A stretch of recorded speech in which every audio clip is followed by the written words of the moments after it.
Hello friends, welcome back to my channel. आज हम पढ़ने वाले हैं मैनेजरियल इकोनॉमिक्स के कॉन्सेप्ट। पहले आता है अपॉर्चुनिटी कॉस्ट कॉन्सेप्ट, यानी कि अवसर लागत अवधारणा। Opportunity cost refer to the value of the next best alternative for when making a choice, यानी कि अवसर लागत उस अगले सर्वोत्तम विकल्प का मूल्य है जिसे किसी वस्तु को चुनते समय त्यागना पड़ता है। जैसे कि मान लीजिए आप किसी स्नैक्स की शॉप पे गए हैं, आपके पास 5 ही रुपये थे। आपने सोचा कि मैं कुरकुरे का पैकेट लूँ या चिप्स का पैकेट लूँ। आपने चिप्स का पैकेट ले लिया। तो आपकी जो दूसरी वैल्यू है, यानी कि अगर आप पूरी रात से सोचते रहे कि अगर मैं कुरकुरे ले लेता तो ज़्यादा अच्छा होता, ज़्यादा क्वांटिटी में आते या जो भी, तो वो आपकी अपॉर्चुनिटी कॉस्ट कॉन्सेप्ट कहलाती है। अब उसके बाद it means when we choose one thing we lose the benefit of the other option we did not choose. यानी कि इसका मतलब यह है, जब हम एक चीज़ चुनते हैं तो हम उस दूसरे विकल्प का लाभ खो देते हैं जिसे हमने चुना है। यानी कि आप पहले एनालाइज करेंगे कि अगर मैं दोनों ऑप्शन में से एक ऑप्शन चुन रहा हूँ तो क्या आपके लिए ज़्यादा बेटर है। वो आपकी चॉइस होगी, वो आपका प्रॉफिट हो गया। पर जो आपने नहीं चुना, यानी कि जो आप चुन सकते थे पर आपने नहीं चुना, वो आपका अपॉर्चुनिटी कॉस्ट कहलाती है। अब इसके बाद एग्जांपल ले लीजिए। If a person leaves a job paying 30,000 to start a business, the salary given up is the opportunity cost. यानी कि यदि कोई व्यक्ति 30,000 की नौकरी छोड़कर व्यापार शुरू करता है तो जो उसकी तनख्वाह है, यानी कि जो उसकी सैलरी है, वो उसकी अवसर लागत है।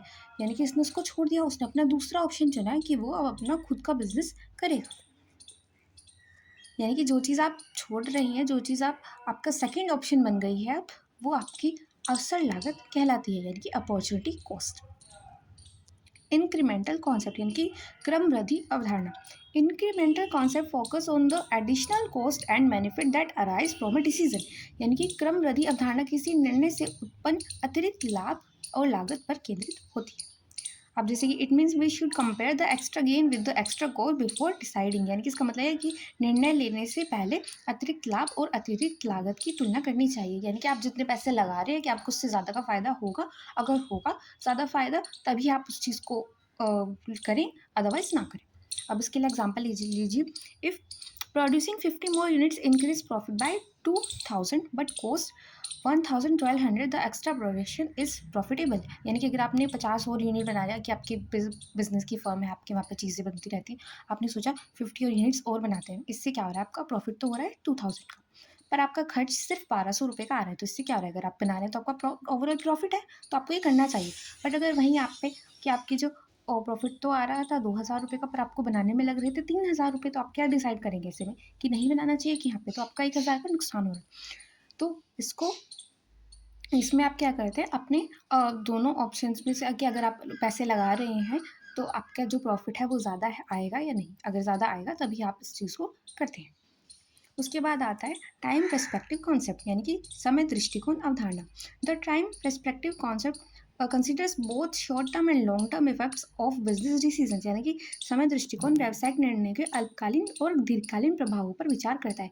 यानी कि अगर आपने अभी किसी चीज़ में इन्वेस्ट किया, आपके काफ़ी सारे पैसे लग रहे हैं, पर अगर आप देख रहे हैं आपके लिए फ्यूचर में वो बहुत बेनिफिशियल है, तो आप वो कर सकते हैं। जैसे कि आप ले लीजिए, आप अ, किसी मशीन को खरीद रहे हैं, आपके इकट्ठे बहुत सारे पैसे जाते हैं, पर फिर अगर आप देखें आपको फ्यूचर में बड़ी आसानी पड़ रही है, आपको उससे ज़्यादा फ़ायदा हो रहा है, तो यहाँ पे आप अपने short term and long term दोनों ही इफेक्ट्स का अध्ययन करते हैं। It mean decision should given benefits now and also in the future. यानी कि इसका मतलब है कि निर्णय अभी लाभ दे और भविष्य में भी लाभ पहुँचाए, यानी कि दोनों तरफ से आपका फ़ायदा हो।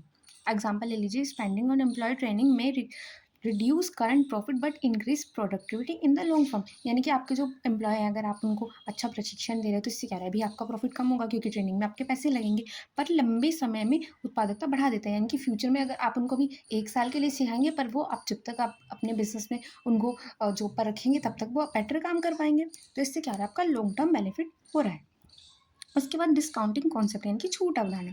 Discounting concept says future money is worth less than the same amount today. यानी कि छूट अवधारणा कहती है कि भविष्य का पैसा आज के बराबर पैसे से कम मूल्य का होता है। जैसे कि आप मान लीजिए, पहले अगर आपने सुना होगा आपके पेरेंट्स से, वो कहते होंगे कि पहले हमारे टाइम में तो 1 रुपये में इतना सारा सामान आ जाता था, अब तो कुछ भी नहीं आता।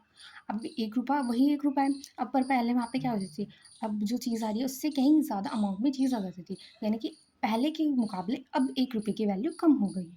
तो यही आपका डिस्काउंटिंग कॉन्सेप्ट कहलाता है कि अब यहाँ पे ₹1 में अब क्या है, अब एक टॉफ़ी आ रही है, आगे चल के वो भी नहीं आएगी। तो इससे क्या होता रहेगा कि जो हमारी पैसे हैं उसके मूल्य कम होता चला जाता है। यानी कि वो वही चीज़ आगे फ्यूचर में ज़्यादा रुपए की आएगी और उस पैसे की वैल्यू कम हो जाएगी।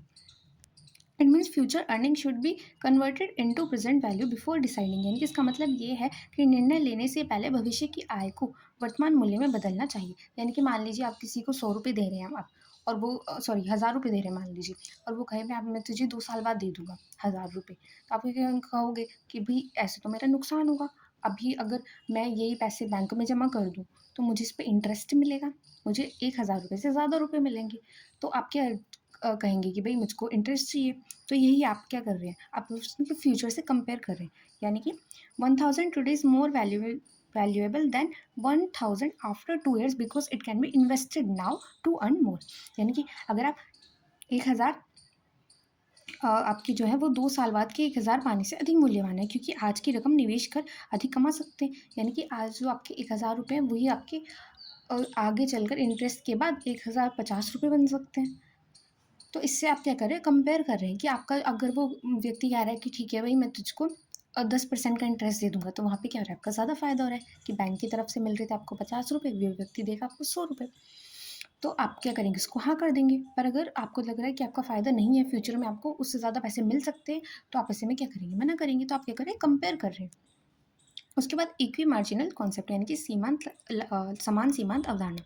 Equi marginal concept says reduce resources should be allocated to the that the last unit given equal marginal benefit in the all uses। यानी कि समान सीमांत अवधारणा कहती है कि इन संसाधनों का वितरण इस प्रकार हो कि अंतिम इकाई सभी उपयोगों में समान सीमांत लाभ दे।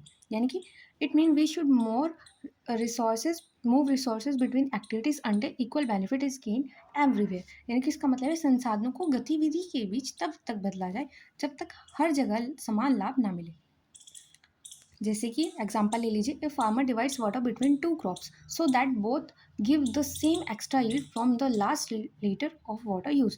यानी कि एक किसान ने क्या किया है, पानी को 2 फसलों में इस तरह से बांटा है कि अंतिम लीटर पानी से दोनों में समान अतिरिक्त उपज हो। यानी कि जो आपका एक्स्ट्रा जो पानी ऐड कर रहे हैं उससे क्या हो, दोनों में ही आपका अतिरिक्त उपज हो, जो हो रही है एक्स्ट्रा जो आपकी यील्ड हो रही है वो समान हो। इसमें आप क्या कर रहे हैं कि आप चाह रहे हैं कि आपके जो चीज़ें आपके पास एक्स्ट्रा है आप उनको इस तरह से डिवाइड करें कि आपका हर जगह से प्रॉफिट बराबर हो। आई होप आपको आज का वीडियो अच्छा लगा हो। Thank you for watching, keep studying.